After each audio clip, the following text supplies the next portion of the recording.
Hey, everyone. Thanks for joining us for this deep dive. Always a pleasure. We're going to be tackling ADP 307, Yeah, stability. big one. I mean, essential reading, really, for any military professional. Oh, absolutely. Especially anyone involved in stability operations. Of course, now we're not just skimming the surface here. No. We're going deep.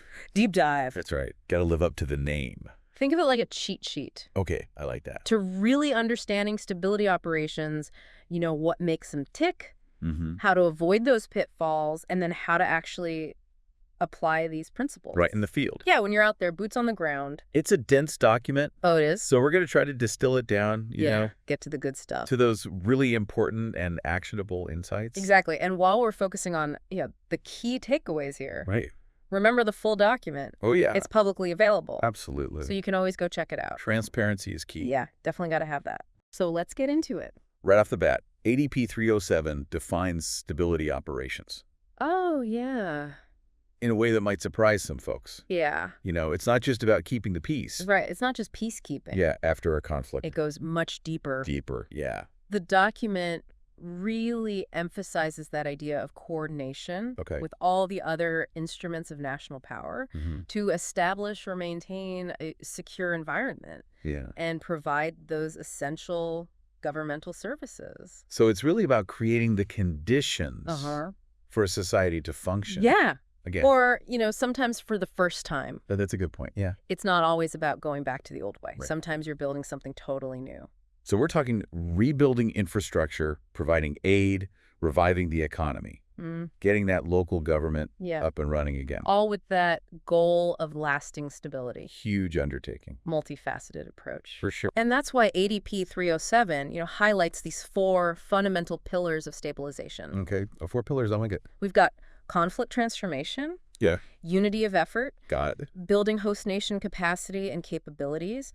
And then host nation ownership and legitimacy. 4 pillars to hold up the whole structure. Exactly. Let's hone in on unity of effort for a second. Right. This one really, you know, underscores that stability operations. Yeah. They're not a solo mission for the military. Definitely not.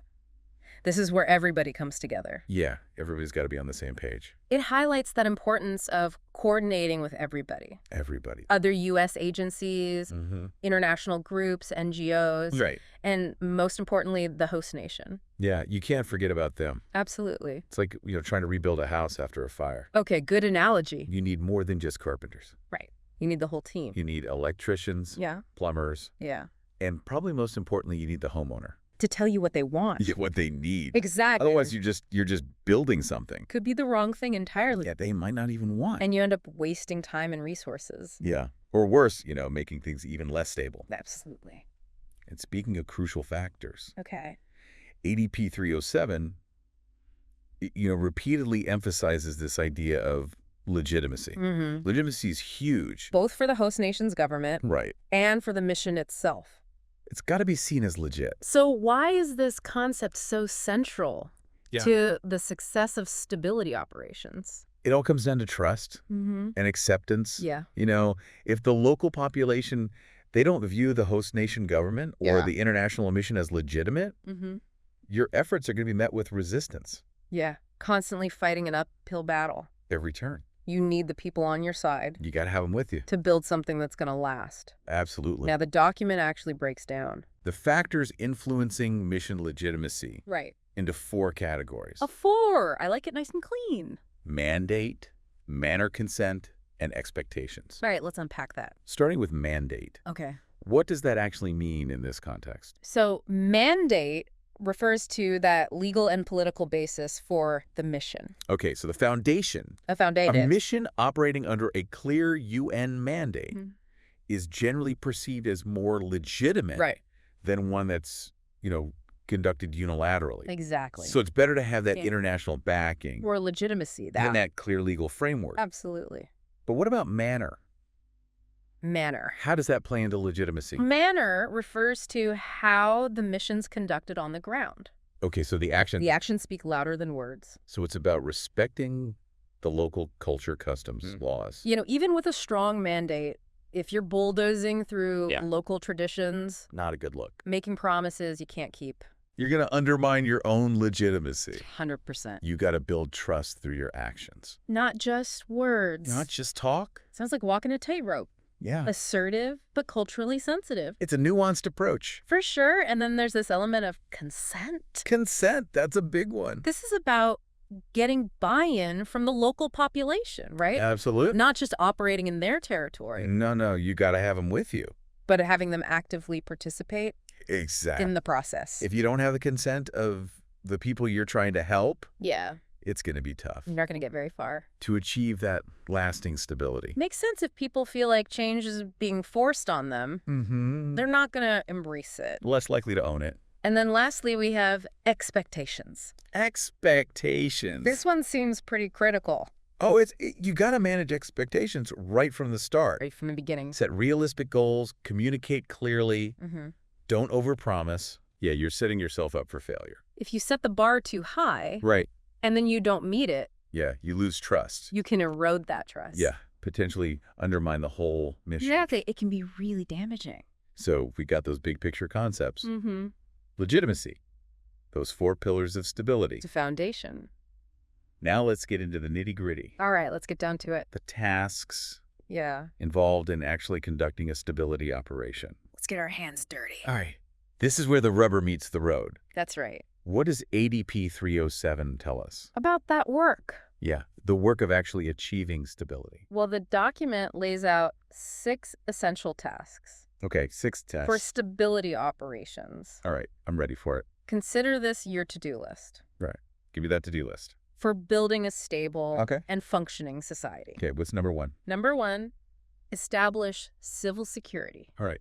This involves a whole range of activities aimed at protecting the population from violence. Got it. And restoring public order. Laying the foundation before you can even think about rebuilding. You got to have that secure environment. Right, you need to feel safe. Exactly. So this could involve providing basic law enforcement, securing key infrastructure, or disarming militias. I'm sure. Whatever it takes to establish that sense of safety and security. You need that foundation. Yeah, so this task could look very different. Oh, it does. Depending on the context. Absolutely. It's adaptable. Very much so. What's number 2? Number 2, support civil control.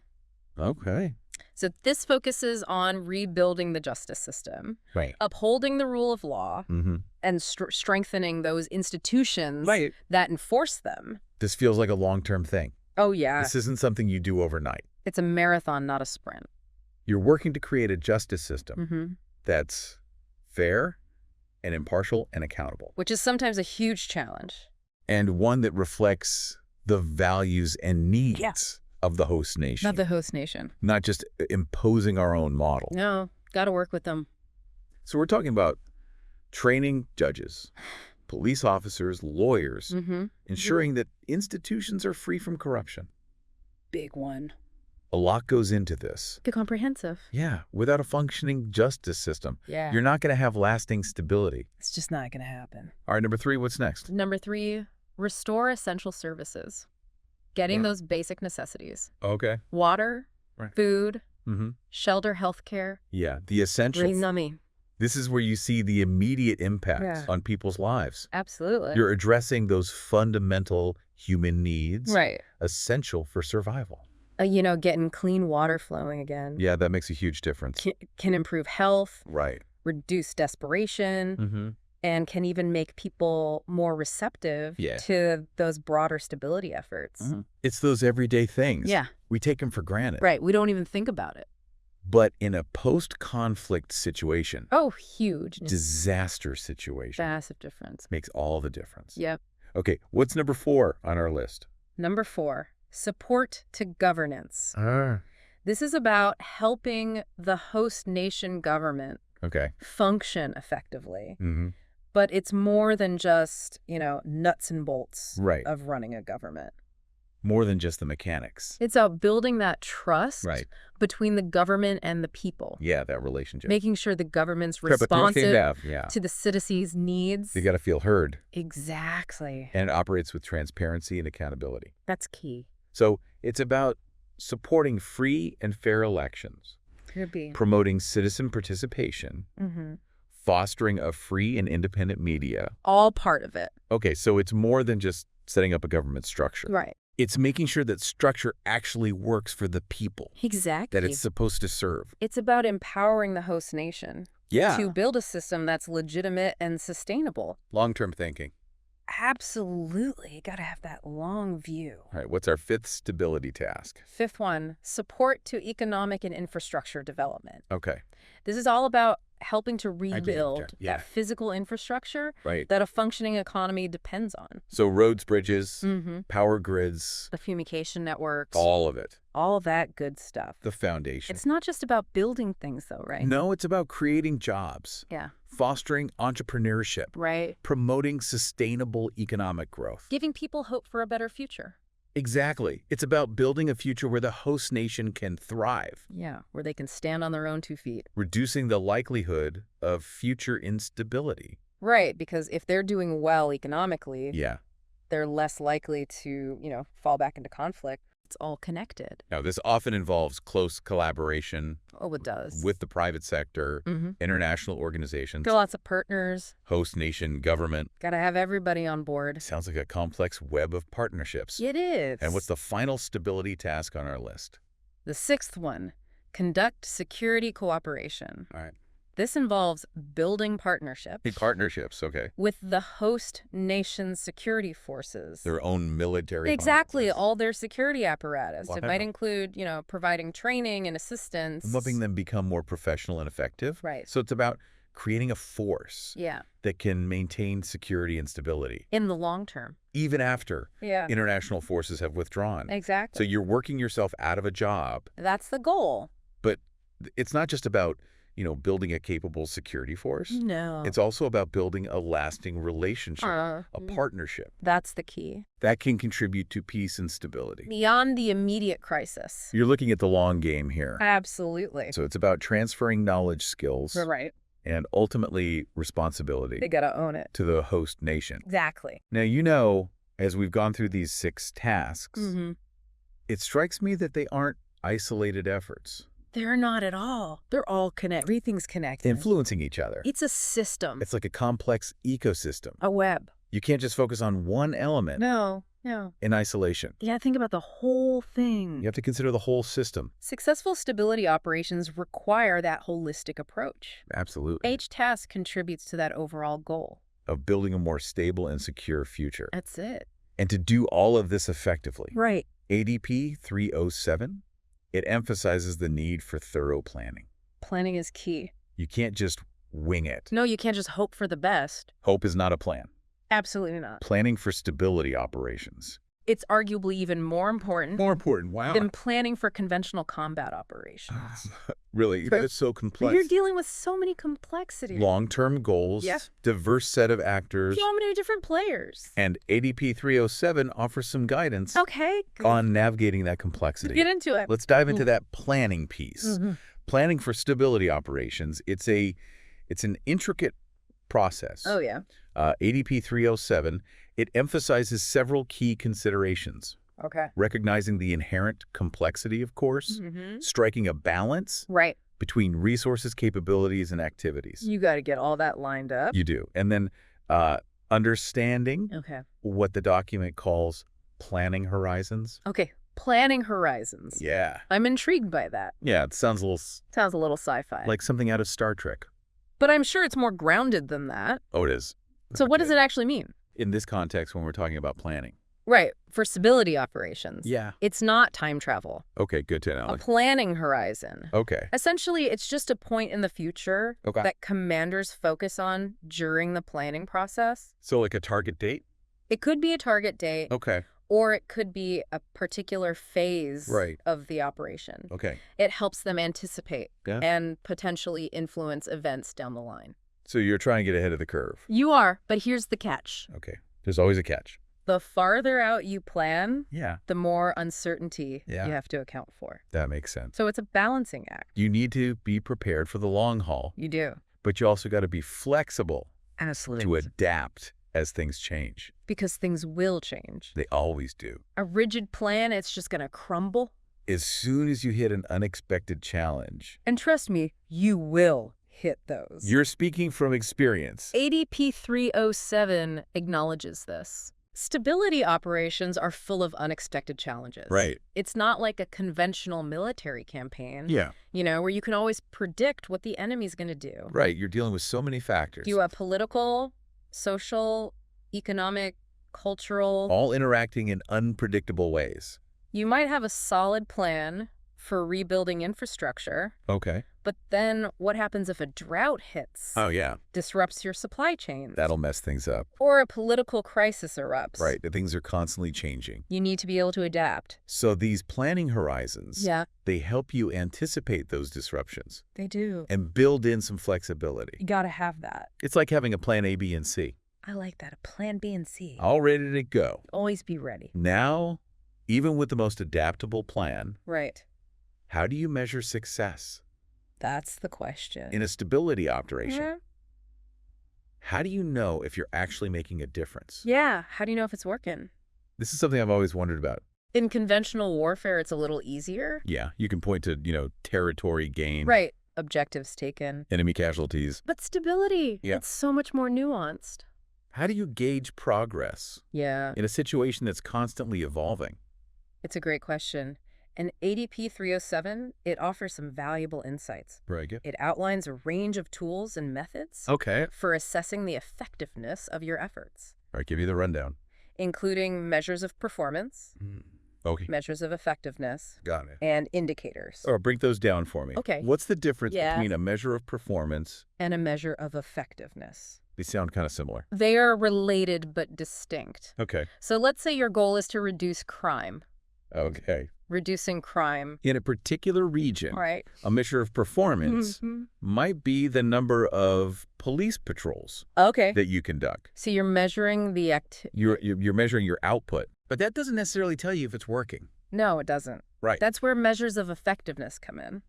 So that's the outcome. The outcome is the actual impact. Okay, so in this case, the actual crime rate. Are those patrols actually resulting Yeah. Are they actually doing anything? in a decrease in crime? So it's not just about checking boxes. No. Completing tasks. It's about making sure Yeah. those tasks are actually contributing to the goal. Right. It's about the impact. The impact. Not just the activities. But not just the busy work. Got it. And then what about indicators? Indicators provide even more granular insights Oh, okay. into both performance and effectiveness. So it's like a deeper dive It is a deeper dive. into those measures. They can be qualitative or quantitative, Okay. and they help you track progress, Got it. identify potential problems, and adjust your approach accordingly. So it's like having a dashboard I like that, a dashboard. for your stability operation. You can see what's working. Yeah. What's not working. What needs to be tweaked? How things are trending overall. You got the big picture. I do. Now let's Yeah. circle back to those 6 essential tasks All right, those tasks. we outlined earlier. Yeah. Remember, they're all interconnected. They are. Each one plays a role. In achieving that overall stability. Well, it's not about picking and choosing. No, it's not a menu. Right. You don't get to pick your favorites. They all work together. They do. Like pieces of a puzzle. You got to have all the pieces To get the full picture to make it work. and to illustrate Mm. that interconnectedness. Yeah. Let's look at a real-world example All right, a case study. from recent history. Let's go back a few years. The United States involvement in stability operations in Afghanistan. Okay. After the fall of the Taliban regime, Back in 2001. this was a massive undertaking. That was huge. Complex, long-term effort Involved all 6 of those tasks. that we discussed. All of them. And while, Yeah. the ultimate outcome in Afghanistan Right. is debated, It is. There's a lot of debate. analyzing specific elements Yeah, breaking it down can provide insights into the complexities. into how this stuff actually of works. stability work. Absolutely. For example, What? consider the task of restore essential services. Restore essential services, big one, Providing basic necessities Yeah. like clean water health care critical. was critical in a country Yeah. ravaged by decades of conflict. Absolutely. But restoring those services. Wasn't just about, handing out supplies. Right. It was more than that. It was about rebuilding infrastructure that had been destroyed. Yeah, starting from scratch in some cases Training local personnel to maintain those systems to keep it going. and navigating a complex web Oh, yeah.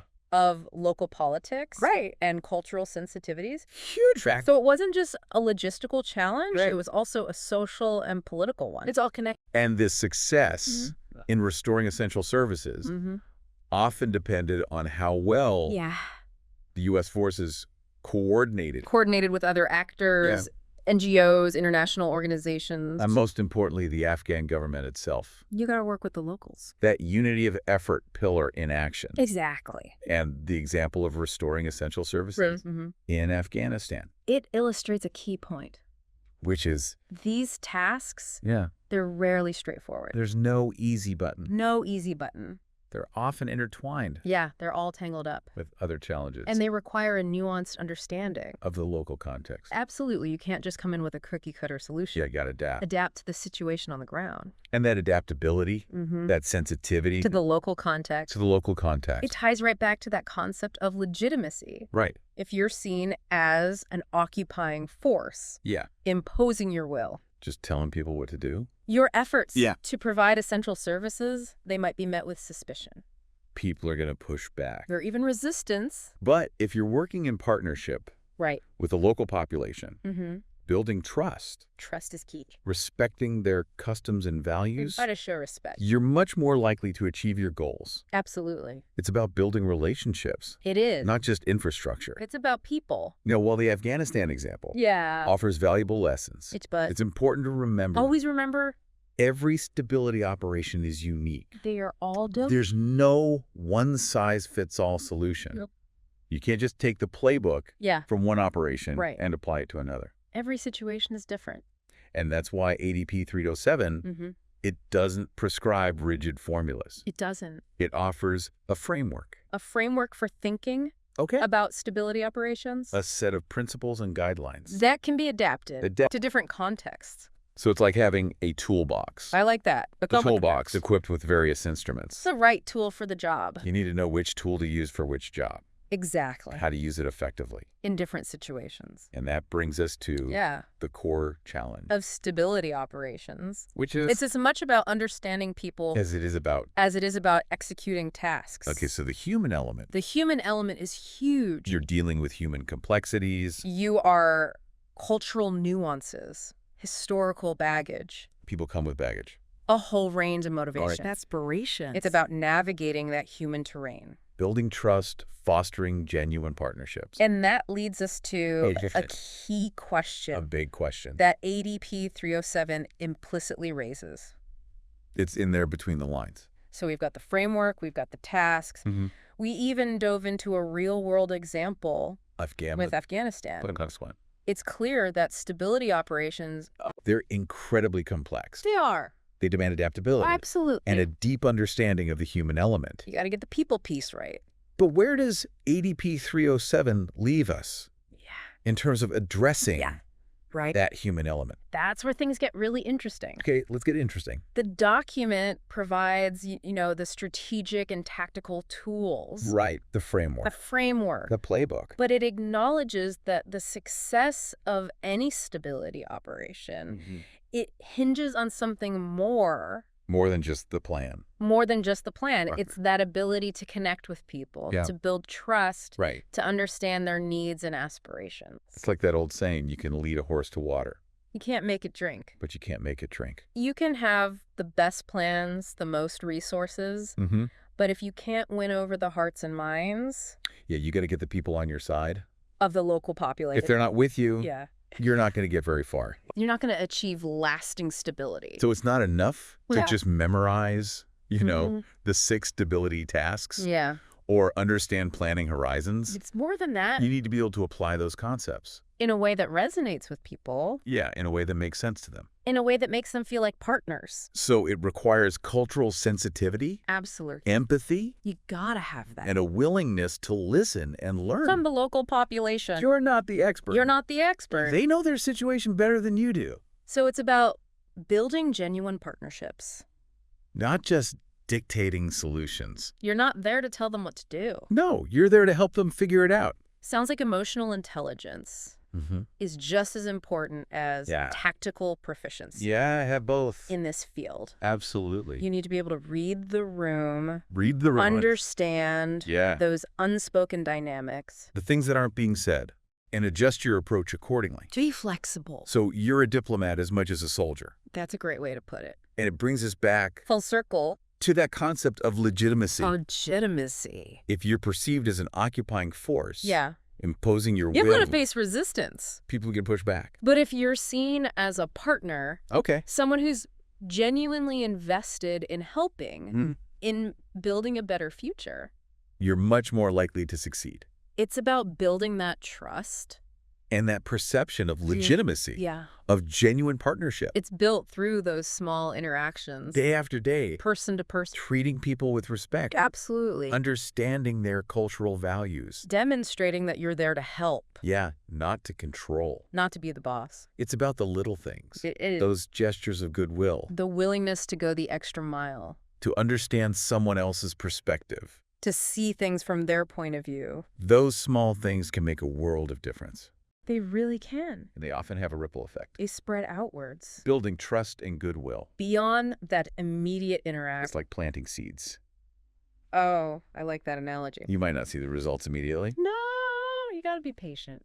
But over time, Yeah. those seeds can grow Into something bigger. into something much larger and more impactful. It takes time. Stability operations are a long game. They are. They require patience, Patience. persistence, Gotta keep at it. and a commitment to building relationships Yeah. that can withstand those inevitable challenges. There will be challenges. There always are. It's not about quick fixes No. or instant gratification. It's about investing in the long-term well-being Yeah, of a society. absolutely. And that's where ADP 307, while providing, a valuable framework, A great starting point. it ultimately leaves us with a critical question. A question to ponder. A question that goes beyond the text. Yeah, beyond the document. And challenges us to think deeply About our role.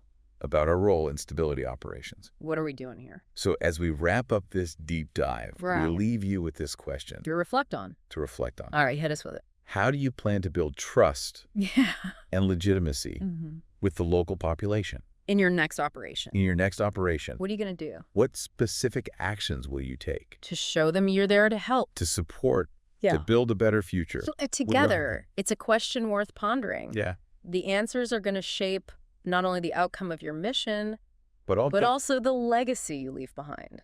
powerful stuff. It is. Well, thank you for joining us My pleasure. on this deep dive into ADP 307. Hope you found it useful. We hope this has been insightful, Yeah. thought-provoking. Absolutely. And remember, the document provides a solid foundation. Yeah, it's a great starting point. The true measure of success, Lies in your ability to apply these principles. with wisdom and this In a genuine commitment to building a more stable and peaceful world. well said. And as always, Yeah. we encourage you to dive into the full document yourself. Check it out. Continue to learn and grow, Keep learning. and never stop asking Yeah. those tough questions. Hard questions. Until next time. See you then.